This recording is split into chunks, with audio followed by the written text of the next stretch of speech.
Dear friend in the world beside mine, I am typing this with steady hands and a hopeful heart. Tonight the city surveyors posted new coordinates, and the air feels like a page about to be turned. I will not waste your time with prefaces, because the clock in my window is already moving to the rhythm of new lines. You once asked what an ordinary evening looks like for me, and I smiled because there are no ordinary evenings here. Here an address is not found but made, and a home stays only as long as its outline earns its keep. I keep my tea to my right because the kitchen wall once shifted a hand's breadth left, and I lost a cup and a mood. You would have laughed and then gone silent, because it is funny until a flaw changes under a memory. That change came from a neighbourhood update, a clean rectangle drawn by a committee with good intentions and dull pencils. We say pencils as if they were soft, but a pencil here can be harder than winter. You can hear the weight of a line when it decides to stay. The screen in front of me shows a queue of proposals, and the cursor blinks like a small siren. In my role I archive revisions and witness the ties between names and places, and I have learned to read how care travels. Care travels in curves, while greed travels in straight edges, and both insist they are efficient. I am thinking of a child named Reeve who drew a playground with water chalk and serious focus. She drew swings that share weight and slides that pause just before fear becomes pain, and the map accepted her edits. The court fought the park for a week, then the park won by laughter. Laughter has more signatures than most petitions, and it prints fast on a dry day. Now the swings rise with the morning shift, and the slide slows you right before a scraped knee would make a bad day worse. I pass by and check the metadata and smile while a grandmother adjusts the angle with a voice full of years. Our elders can adjust a path by describing it, if enough ears agree, and the pavement nods. That is why I'm writing to you, because you asked how a voice reaches stone. It does not push the stone, it changes the draft that expects the stone. Expectation shapes more than muscle, and you know the truth even if your roads refuse to confess it. I want to tell you about my friend Aaron, who once raced the morning to deliver medicine.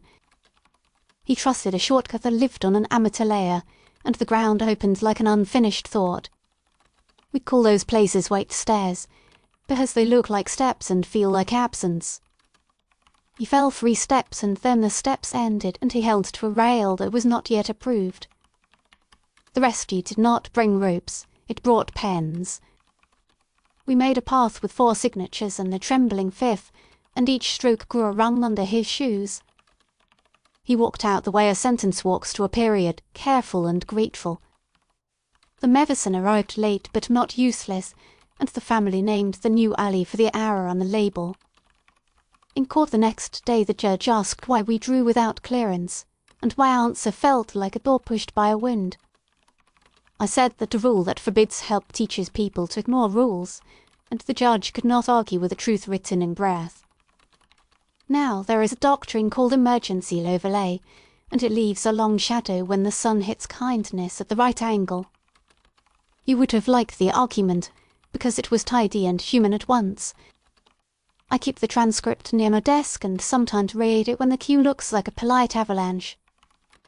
That queue is full to light because a festival petition wants a street to bend like a song for 3 nights only. The petition has recipes attached, which is not required but always helps. Food explains a curve better than geometry, and the street seems to agree. The smells from last year still float over the proposal like a warm comment. We say that good maps keep the smell of good days. Bad maps hold the echo of a single voice repeated as policy. You asked if we ever go too far, and I nodded before I read your line. There was a year when the river became a parking lot on paper, and the water tried to mail a complaint. Water chooses action over grammar, and it responded with level, force, and proof. The cars floated in neat rows, and a reporter called it orderly chaos. I filed that phrase under jokes and warnings, and it fits both shelves. We learned to price a drawing to the bill reality sends, and our accountants became better listeners. Sometimes I think the river edits us more than we edit the river. You might ask how much a person can change by drawing, and the answer is enough to make silence loud. My neighbour Mira loved a quiet corner that lived between a fence and the sigh, and she drew a bench that made the corner official. People began to rest there and share small truths that did not need a court. The bench adopted their posture and gained a back that leaned like trust. One day a developer tried to erase it with a rectangle labelled otherwise, and the street refused to fit. The rectangle slid like a sticker on damp glass, and Mira laughed in a way that cured 2 headaches. We have headaches often because people try to own what keeps us alive and also try to love it at the same time. Love defends, greed declares, and perhaps listen for the difference. Listening is our first tool, and I sharpen it by walking routes that used to be guesses. My shoes know more about zoning than my textbooks ever did. The textbooks are polite, but they never lost a heel in wet ink. I promised you a story about scale, and it is waiting on my screen like a cat that chose my chair.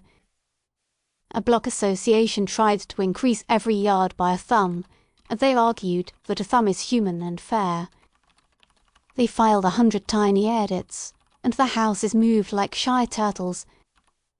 The fire truck arrived for a drill, and found that the corner gave only a polite shrug. The drill became a lecture and then a grace, and the block returned their thumbs with an apology and brownies. Brownies are a recognised remedy for stubbornness, and you can quote me in court on that. My own home is a long rectangle with a window that hunts dawn, and the coordinates hang on my wall in a neat frame.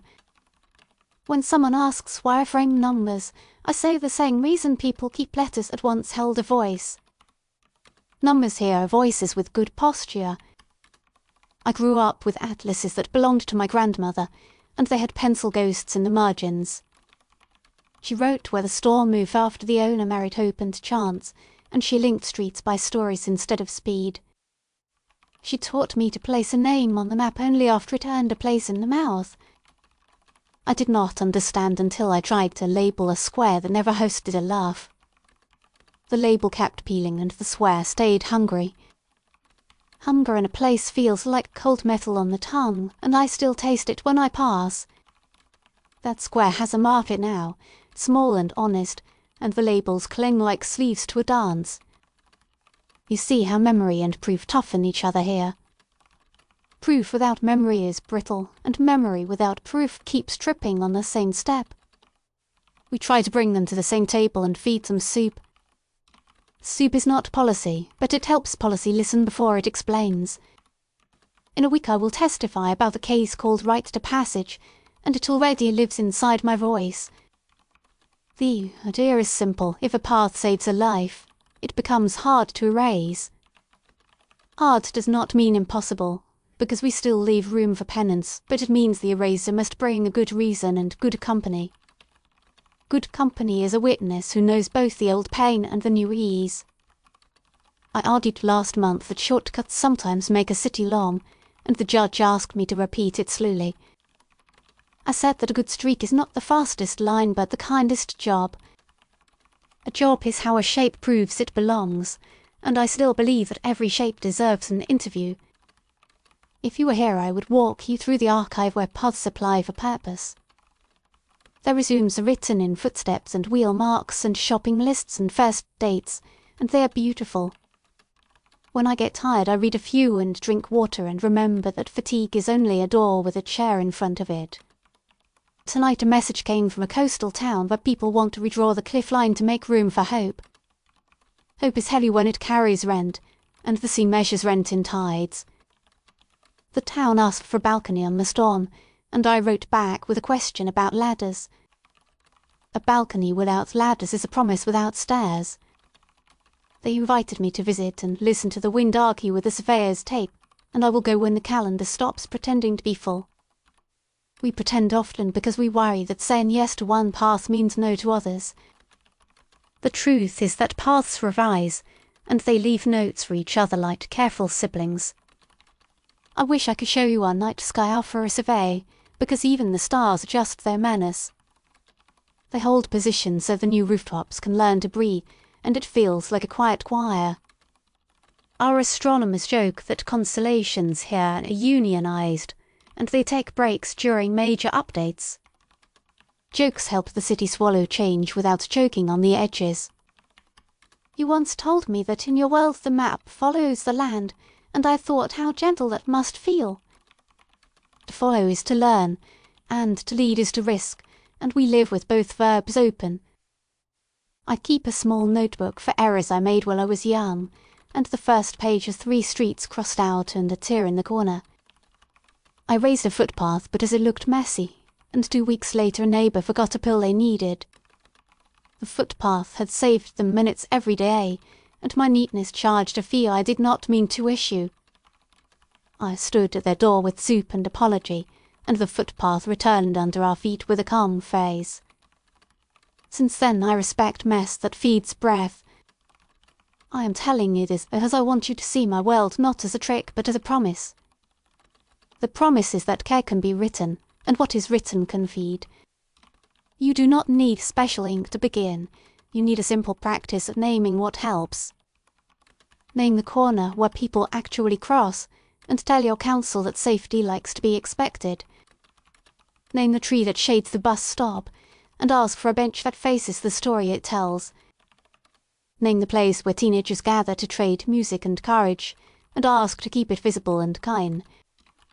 You may not draw matter like we do, but you can still edit tomorrow with ordinary breath.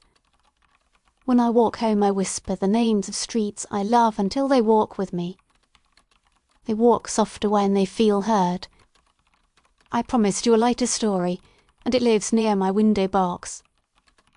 I drew a small herb garden as a test, and the map gave me basil that prefers gossip. The gossip is harmless and smells like lunch, and even the post worker lingers for a leaf. A cat sleeps under the thyme, and the thyme pretends not to notice. A neighbour asked why my garden line curves like a smile, and I told them curves hold secrets better than corners. The secret is that the curve keeps music from rushing down the steps.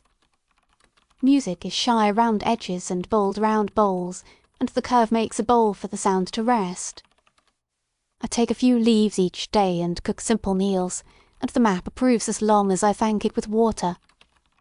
Thanking is our quiet tax, and I pay with steady hands.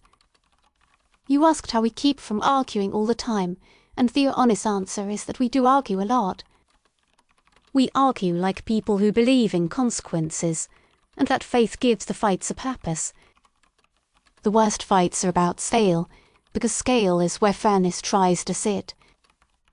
We once held a town hall about the difference between a generous porch and a selfish one, and the hall stayed open until the moon yawned. A generous porch invites strangers to become neighbours, and a selfish one turns neighbours into property. The metric is simple. If more stories leave than arrive, the porch needs work. I like simple metrics even when the math is messy. Messy math keeps humility awake. I want to tell you about the day the archive lost power and the maps went quiet. People walked the streets by memory and smell and habit, and nothing fell apart. The city kept breathing because people know how to hold a place even without lines. When the power returned, the streets felt grateful and surprised like old friends who made it through a storm without talking. The system learned to trust the people, and the people learned to trust themselves a little more. Since the day I push for designs and assume care will show up before rules do.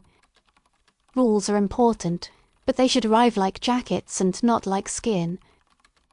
I collect small proofs that kindness scales better than enforcement, and the collection is growing. One proof is a path drawn by a cafe owner to make space for a chair with wheels and dignity. Another proof is a curb that kneels at noon when elders leave the clinic. A third is the new habit of naming storm drains for teachers who taught patience. Names are not magic, but they remind us to hold the door. I keep thinking about you reading this with a drink by your side, and I can almost see your eyebrow tilt. You are sceptical and tender in a good ratio, and that is why I trust you with my 8 hours. If you were here you would walk to the market, with a map that loves to bargain. The stalls shift to make room for music, and the music shifts to make room for hands. A spice seller draws rectangles of scent that stop people in their tracks, and the rectangles dissolve when the story is told. Stories pay better than coins for some goods, and the ledger shows both. The ledger is public and kind, and it forgives small debts if they come with a good recipe. I want your counsel to steal that idea, and I will not demand credit. Steal the forgiveness and keep the recipes honest. You might worry that such softness would invite abuse, and you would be right to worry and still wrong to refuse. Abuse happens when we confuse kindness with blindness, and our cure is light and limits in the same room. Light without limits burns, and limits without light starve. We try to set both and check both and then sleep with a clear face. I learned that from a teacher who drew outlines around his patients each morning and erased them after class. The eraser left a pale ring on his desk, and we called it mercy. Mercy does not mean anything goes, it means a hand decides to measure again. I wish I could measure this letter so it fits what you need and not just what I want to say. I want to say that the distance between our worlds feels thinner when we share problems, and not just wonders. Wonders are easy to trade, problems travel slower and do more work when they arrive. So here is a problem that keeps me awake when the city is quiet.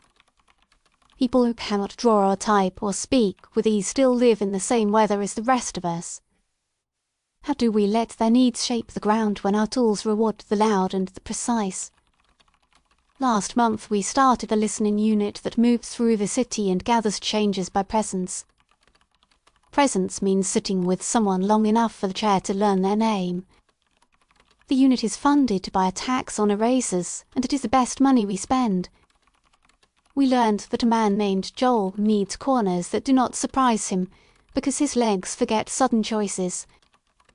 By the next week 4 alleys learned to keep their angles friendly when Joel passes, and he smiles with his shoulders now. Shoulders carry more truth than emails, and my inbox agrees. We also learned that a night worker named Lynn needs light that behaves like an older sibling, and the lamps nodded. The lamps now brighten early and dim late along her route, and they hum a song that never shows off. She told me that the street finally feels like a coworker, and I wrote that down in big letters. Big letters are allowed because they are not shouting, they are clarity trying to be brave. I hope your streets learn that trick without needing our courts. Speak to them as if they can learn, and watch what you learn in return. I keep a list of phrases that help me when my work feels like sweeping the ocean with a small broom. One is this: even a flawed line can hold a good day. Another is this: care is cheaper at the start than at the apology. A third is this: you cannot save time by stealing it. I think you carry your own list even if you pretend you do not. Will you send me one line next time so I can tape it above my screen? I tape small truths near my screen because the big truths are shy and need friends. Tonight the case queue includes a dispute over a path that dogs prefer and humans ignore, and I am excited. Dogs edit the city with blunt honesty, and I trust their taste in shade. The petition includes poor print images and photos of happy leashes, and I wish all filings had that joy. We will approve the path with pride and a bowl of water at each end, and the law will wag its tail for once. I can hear you laughing now, and that makes my window warmer. Warmth matters because cold makes the map brittle and the people sharp. Sharp has a place when truth needs a clean line, but warm keeps the line from cutting what it meant to hold. When the moon sits high the city turns down the volume and the alleys clear their throats to sing low. The song is made of shoe soles and late buses and a few brave bicycles, and I love it. Love here is not an ornament, it is a specification. If a plan does not make room for love, we send it back for missing parts. Missing parts are allowed when the maker admits the gap, and that rule keeps shame from writing our laws. I want you to promise me you will draw at least one kindness into your next day. Draw it with a note so someone else can trace it when their light changes. If you doubt your hand, borrow a friend's and let their belief hold the pencil for a moment. Belief is a hand that learns your weight by practice. We lend each other belief when ladders are short. A child across the hall is learning to draft by tracing her shadow at noon, and it is excellent training. A shadow knows how to keep you honest without making you small. She marks how the shadow shifts across seasons, and I told her that patience is the first survey skill. She answered that snacks are the second, and I agreed without reservation. Consent and snacks can fix what theory breaks, and I am not joking. I wonder how your grocery paths flow on weekends and if your feet wish for edits. Try a small detour that adds a smile and see if the time truly grows. Joy changes how minutes feel, and our clocks secretly enjoy the trick. If your counsel asks for proof, tell them a laugh is a unit and a hug is a standard. Standards must be human or they will starve in their own frames. I have reached the part of the night when even the keys feel like old companions, and I trust them with this next confession. I used to believe that drawing power makes a person groan, and now I know that listening power makes a city groan. I learned it from a bus stop where strangers taught each other whether by sharing umbrellas without asking names. We gave that stop a roof after the 6th story, and the roof thanked them by learning their height. The roof lowers a little when a short person stands alone, and it lifts when a tall group arrives, and no one files a complaint. Small kindness with quiet senses beats grand plans with sharp elbows, and that is a hill I am willing to climb each week. I can hear a distant horn that means the reserve logs are closing for the hour, and I will send this before the window resets. I hope my letter feels like a good map, not because it controls you, but because it helps you find your own steps. If you ever visit my block, I will draw a porch that makes both of us taller without making anyone else smaller. Until then, I will send coordinates made of stories and let you chart your way with them. Thank you for reading with more than your eyes, because that is how maps learn to care. I will close with a short report on the friend we rescued on the White Stairs, because you deserve the follow-through. He now delivers books and medicine and jokes, and he says the city tastes sweeter on the side, where he almost did not arrive. He laughs when he passes the new alley and taps the wall like a drummer who owes the beat a favour. A tattoo and a whisper promise to keep the path open when fear tries to shrink it. Fear is not our enemy, it is a sign that meaning wants a safer chair. We can build the chair with steady lines and better questions. I ask you for one favour tonight, which is to ask better questions where you live. Ask who is served, who pays, who waits, who leaves, and who arrives smiling. Ask whether a rule protects a map or a person. Ask whether a plan leaves room for the day after the plan goes wrong. Ask until the answers breathe without help. My letter has grown like ivy over a clean wall, and I hope it leaves shade rather than stains. Shade is a kindness where he'd have a louder voice. I send this with steady affection and a promise to write again when the next case teaches me something worth your time. From your friend who lives next to your world. Thank you for staying with me to the last line of this letter. If this spoke to you, please tap like, hit subscribe, and leave a comment with the first place you would draw into kindness.